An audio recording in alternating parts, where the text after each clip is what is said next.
Знаете ли, че млекопитаещите развиват инстинктите си още в утробата? Когато майката е бременна, плодовете усещат звуците и миризмите на околната среда.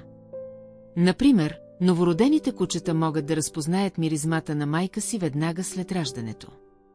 Инстинктивното поведение им помага да оцелеят.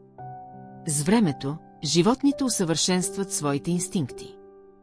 Хищниците, като лъвовете, развиват стратегии за лов. Те учат от опита на възрастните.